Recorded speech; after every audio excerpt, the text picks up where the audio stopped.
Hi guys, வாங்க இன்றைக்கி கிச்சனில் என்ன ரெடி பண்ணியிருக்காங்கன்னு பார்க்கலாம். Morning breakfast sambar வச்சுருக்காங்கங்க.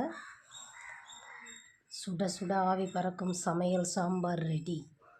பார்க்கவே கலர்ஃபுல்லாக இருக்குது. மிளகா கிள்ளி சாம்பாருங்க அது. இந்த சாம்பார் எனக்கு ரொம்ப பிடிக்கும். இட்லி தோசைனாலே நல்லாயிருக்கும் சாம்பார். அதுவும் இங்கே நல்லா செய்வாங்க டேஸ்ட்டாக. இது வந்து புதினா சட்னிங்க. புதினா சட்னி ரெடி பண்ணியிருக்காங்க.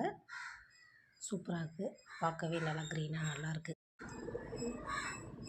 இப்போ வந்து எக்கு தோசை ரெடி ஆகிடுச்சு பாருங்கங்க.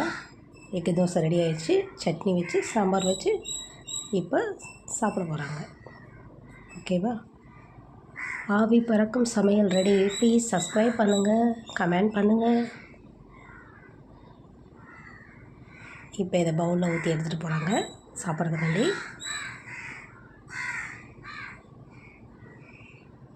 பார்க்கவே கலர்ஃபுல்லாக இருக்குது, எல்லோ க்ரீன். இப்போ அடுத்த குருமா ரெடி ஆகிடுச்சுங்க. இது வந்து ஒயிட் குருமா, வெஜிடபிள் குருமாங்க. இது வந்து தனியாக பாப்பா பண்ணி செஞ்சுருக்காங்க. வெஜிடபிள் குருமா இது. எங்கள் மேடம் சாப்பிடுவாங்க, அதனால் அவங்களுக்கு ரெடி பண்ணியிருக்காங்க. Vegetable kurma ready. வாங்க மார்னிங் பிரேக்ஃபாஸ்ட் சாப்பிட்லாம்.